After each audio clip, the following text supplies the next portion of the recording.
오늘 본문은 그 므낫세 지파 중에 그 슬로부앗의 딸들의 이야기입니다. 여기 등장하는 인물이 슬로부핫. 이 사람은 별로 뭐 그런 그 행적이나 그런 것이 드러난 사람이 아니고 이름만 등장합니다. 본인이 살아있을 때 이름이 아니고 그 딸들에 의해서 그의 아버지의 이름이 밝혀집니다. 그러니까 그의 아버지라는 그 명칭, 이름은 분명히 존재하는 거죠. 그 딸들에 의해서. 그 딸들의 이름 5명이 기록되고 있는데요. 1절에 보면 밀라, 노아, 호글라, 밀가, 디르사. 자, 이 사람들, 이 딸 5명의 이름과 그 아버지의 이름이 언제 때 사람이냐면 모세가 광야에 있을 때, 그리고 가나안 땅에 들어가기 전에 이제 상황이니까 지금으로부터 굉장히 오래된 전의 이야기죠. 몇천 년 전의 이야기란 말이죠. 몇천 년이 지난 지금 우리들이 그 사람의 이름을 알 수 있다는 것, 역사의 자료로 남아있다는 것, 그것은 굉장히 크지요. 하지만 이들의 그 사정을 보면 사실 알려질 만한 그런 인물들이 아니에요. 왜냐하면 그 당시 딸에 대한 존재는 별로 의미가 없어요.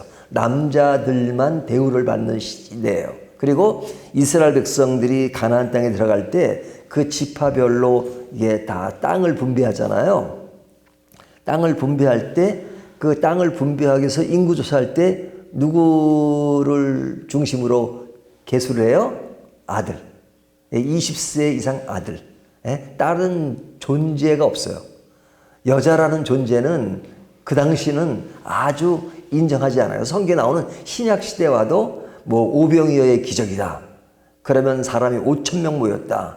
또 7병2어리의 기적. 그러면 4,000명이 모였다. 그러면 그 숫자가 남자 숫자만이다.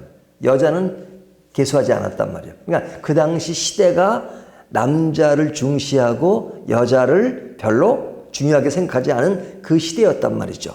근데 지금 이것은 그때보다 몇천 년 전의 이야기인데도 불구하고 여기 여자의 5자매가 이름이 그대로 기록되어 있고, 그리고 그 아버지 이름까지 기록되었다는 것은 굉장한 일이죠. 자, 이 그들에게 뭐가 있었느냐? 그들에게도 하나의 족보가 있는 거죠. 그래서 1절에 보면 요셉의 아들 므낫세 종족들에게, 여기 므낫세 종족 이렇게 나오죠. 자, 이 므낫세 종족, 뭐 어젠가 그제도 말씀드렸지만 이스라엘 지파가 총 몇 지파라고요? 12지파. 그러지만은 엄밀하게 따지면 13지파입니다. 레위 지파는 빼고 인구조사를 했다 그랬죠. 물론 별도의 레위 지파를 인구조사했지만, 그러니까 레위 지파가 빠지니까 빼고 난 12지파를 만든 거예요. 그것이 뭐냐면 요셉 지파라는 건 없잖아요. 요셉 지파.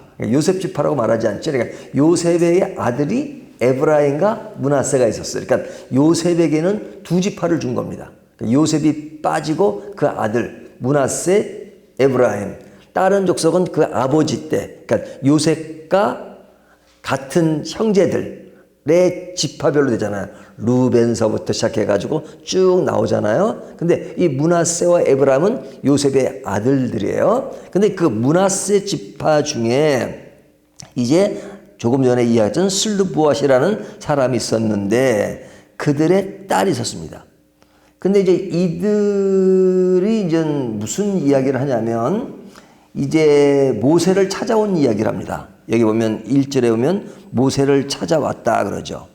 모세를 찾아와. 모세를 찾아와서 무언가를 이야기하는 겁니다. 근데 그 이야기의 내용이 뭐냐면 그 아버지가 광야에서 죽었다는 거죠. 3절. 우리 아버지가 광야에서 죽었으나. 근데 뭐 아버지 혼자 죽은 것이 아니라 그 당시에 그 광야에서 많은 사람이 죽었죠. 뭐 많은 사람이 죽은 게 아니라 1세대들은 다 죽은 겁니다. 그러니까 1세대 중에 한 사람이었다는 거죠. 뭐 특별한 뭐 이유가 있어서가 아니라 그 1세대가 죽었는데 그 1세대가 죽은 이유가 뭐냐? 죄를 지어서 그렇다 이거죠. 그래서 여기 보면 3절. 우리 아버지가 광야에서 죽었으나 그러죠? 여호와를 거슬러 보인 고라의 무리에 들지 아니하고 자기 죄로 죽었고 아들이 없나이다. 자기 죄로 죽었다는 것은 그 당시 이 사람만 특별히 죄를 지었다는 것이 아니고 특별한 무슨 사건이 있었다는 것이 아니고 1세대가 다 죄로 인해서 하나님의 징계 아래 죽었다는 거죠. 그러니까 그 시대적인 그런 객관성을 이야기하는 겁니다.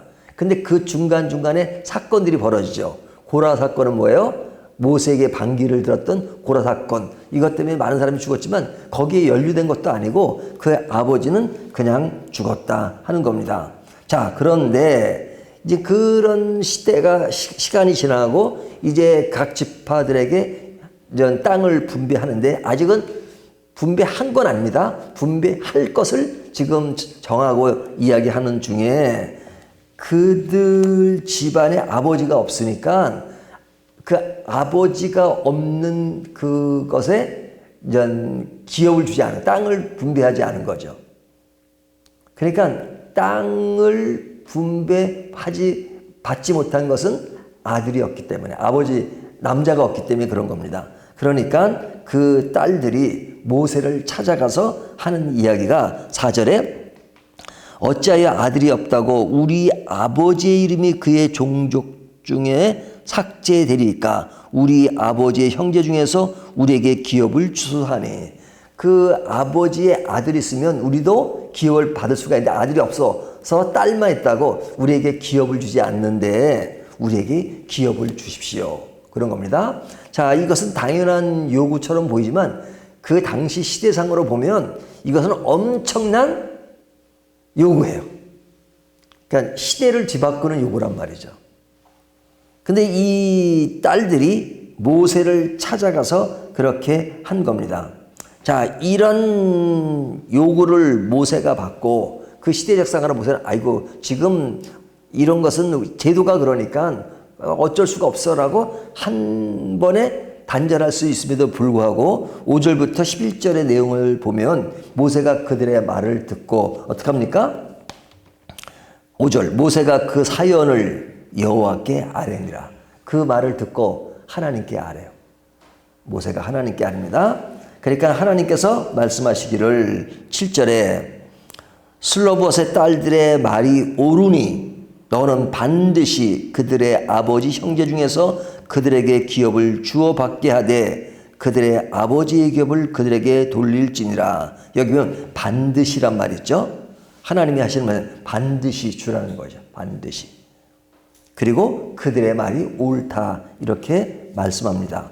그래서 그들에게 이제 그 기업을 주게 되고 그 사건을 계기로 해서 8절에 보면 너는 이스라엘 자손에게 말하여 이르기를 사람이 죽고 아들이 없으면 그의 기업을 그의 딸들에게 돌릴 것이요. 와, 이게 완전히 어떤 그런 대변화와 개혁을 일으킨 거죠. 그러니까 이 여인들은 별로 인정을 받지 못한 시대에 태어났지만 모세를 찾아가서 그 모든 것을 이야기하고 그러므로 인해서 그들뿐만 아니라 그 시대에 그렇게 어려움을 겪던 사람들에게 그 어려움을 해소할 수 있는 계기가 됐다는 거죠.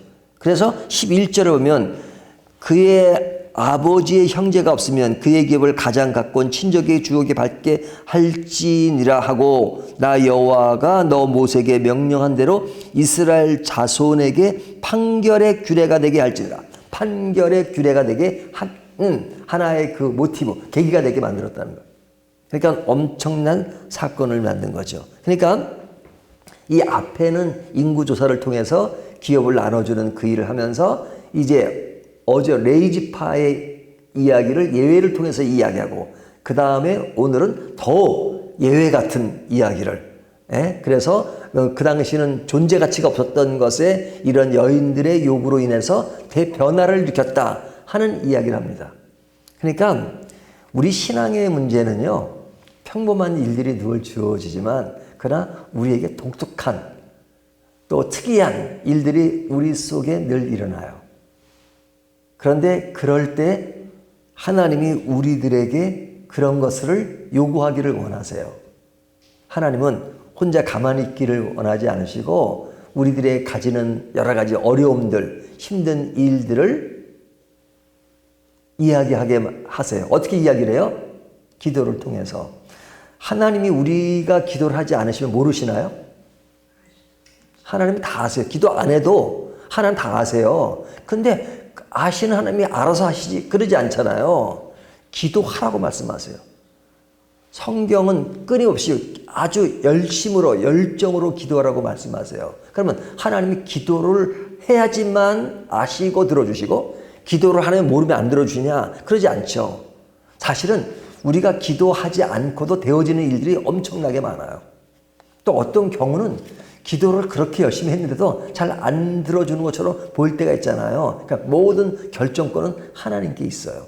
하지만 하나님은 항상 기도하기를 원하시죠.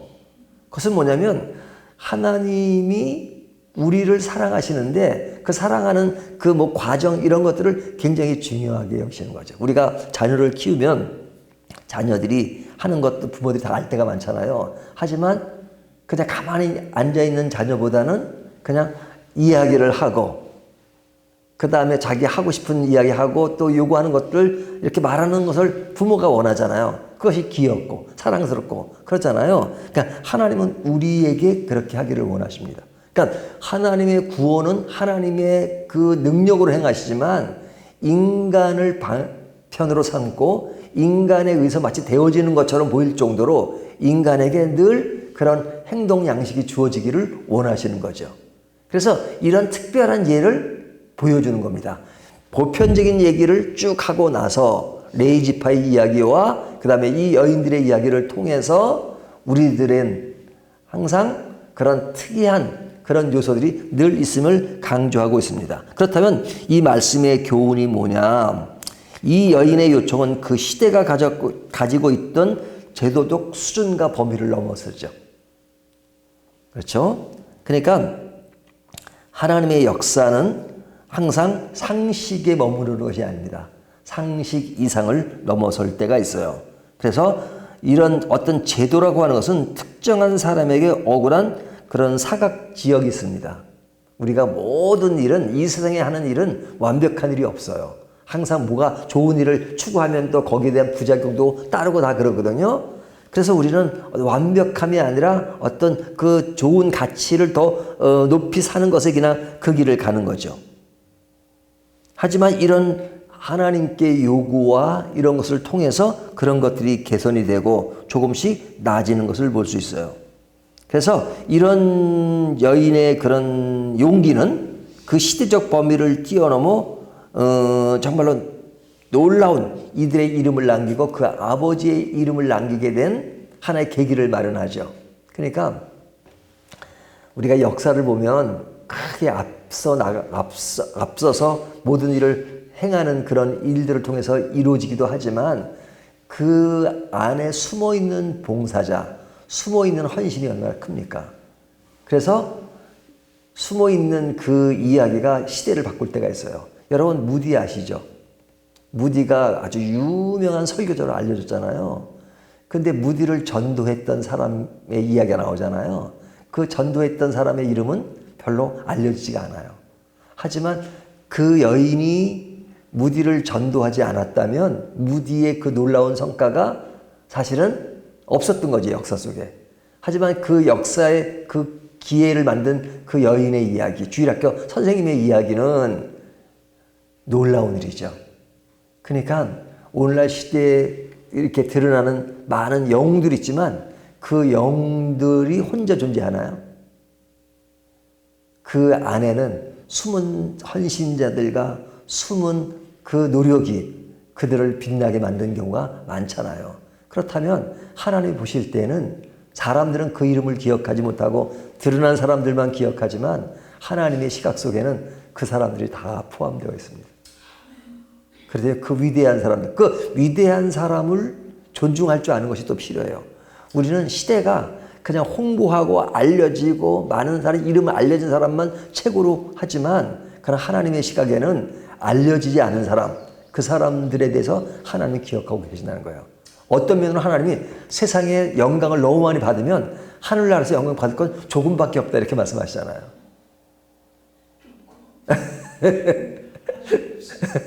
그러니까 그래서 저는 그런 생각을 해요. 여러분 길거리 가다가 가난한 거지가 있잖아요. 그 거지가 지금은 가난해요. 하지만 언제 부자가 될지 누가 알아요? 그럼 부자 될 때는 그 옆에 가기도 힘들어요. 하지만 가난할 때 그에게 도움을 주면 그 사람은 평생 것을 못 잊어요. 부자가 됐을 때는 사람들이 많이 들랑달랑해요. 하지만 거지 때는 누가 알아나 보려 그때 관심을 가져주는 것이 더 큰 가치를 드러내요. 또 반대가 되는 경우가 있잖아요. 부자가 되고 뭐가 많은 사람들은 사람들이 엄청나게 와요. 제가 그런 어떤 그 그룹들에서 이제 성역부를 한 10년 정도 하는데 굉장히 부잣집이에요. 제 10,000원이 아마 그분 1억 원 될 거예요. 그러면 저희 교회보다 더 큰, 제가 그 집에서 성역부를 한 10년 했는데 거기에는요, 사람들이 엄청 와요. 얼굴 보이기 위해서. 그분이 1년에 60명을 전도하는데 전도가 쉬워요. 왜? 교회 오라면 웬만하면 와요. 왜? 그 돈을 보고 오는 경우가 많단 말이죠. 꼭 그런 건 아니겠지만. 그러나 그 사람에게 어떤 이해관계가 없으면 그냥 별로 관심이 없는 경우가 많잖아요. 그러니까 그럴 때는 사람이 당당한 게 필요하죠. 저는 그 그룹에 성역부 10년 했는데 제가 10년 동안 오랫동안 할 수 있는 게 뭐냐면 그들의 가장 큰 무기를 무시했기 때문에 그래요. 그들의 가장 큰 무기가 돈이에요, 돈. 근데 돈에 대해서 제가 관심을 안 보이니까 그 큰 무기를 저한테는 적용할 수가 없는 거죠. 그러니까 그것이 오랫동안 성역부한 계기가 된 거예요. 돈에 관심을 안 보이니까. 그들의 돈의 무기를 관심 없게 만드니까 힘을 쓸 길이 없어요. 그렇기 때문에 우리에게 중요한 것은 진짜 어디에 관심을 가져야 되는가 하는 것이죠.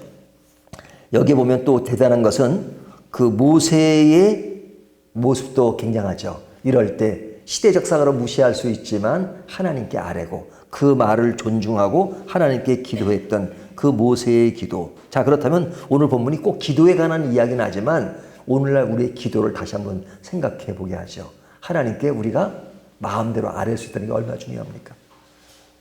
하나님이 가장 크신 분인데 그분에게 마음대로 이야기할 수 있도록 문을 열어놓으신 게 기도잖아요. 세상에서 좀 높으면 한번 만나기도 쉽지 않아요. 자기의 의사를 전달하기 쉽지 않아요. 하지만 이 역사의 지구, 우주 모든 것에 가장 탁월하고 높으시고 절대적이신 하나님이 마음껏 나에게 오라. Come to me. 나에게 오라. 그리고 뭐든지 얘기하라. 얘기하시면 하나님이 100% 응답하십니다. 100%. 제가 100%니까 동의하지 않을 분 있으시지만 하나님의 응답은 100%예요. 어떻게? Yes, no, waiting. 우리가 원하는 그대로 들어주실 때도 있고 아니면 우리가 또 그건 아니야 라고 거절하실 때가 있어요. 왜? 그것이 결과적으로는 좋지 않으니까. 또 어떨 때는 기다리게 만드세요. 우리의 인내를 테스트하고. 그러니까 그런 의미에서 하나님의 응답은 100%인데 우리는 예스라고 나온 것만 응답이라고 생각하죠. 하나님이 노라고 말씀하시는 노에 대해서도 하나님에 대해서 하나님이 거절하시는군요. 그러면 거기에 또 따라갈 수 있는 그런 것이 중요하죠. 그러나 중요한 것은 하나님이 지금도 여전히 나의 아버지시고 나의 구주시고 나에게 관심을 가지시고 나를 기이 여긴다는 것, 하나님의 작품으로 여기신다는 것, 그것이 너무너무 중요합니다. 그래서 흔히 하나님께 나아가는 것이 중요해요. 오늘 이 여인에게 가장 중요한 모습을 저는 이렇게 생각하고 싶은데요. 오늘 보면 그들이 모세를 찾아갔다 그러잖아요. 모세를 찾아갔는데 어디로 찾아갔어요? 해망문. 그죠? 해망문. 해망문 앞에 갔다는 것은 그들과 대화할 수 있는 장소를 의미하는 겁니다. 그렇기 때문에 하나님께 우리가 나가는 것은 신앙의 해방문이 늘 주어진 거죠. 그 앞에 나가기만 하면 하나님은 우리들의 이야기를 들으십니다. 그리고 하나님은 우리를 선한 길로 인도하십니다. 이런 하나님은 오늘도 만나시고 그런 가운데 기쁨을 찾는 저와 여러분이 되시기를 주님의 이름으로 축원합니다.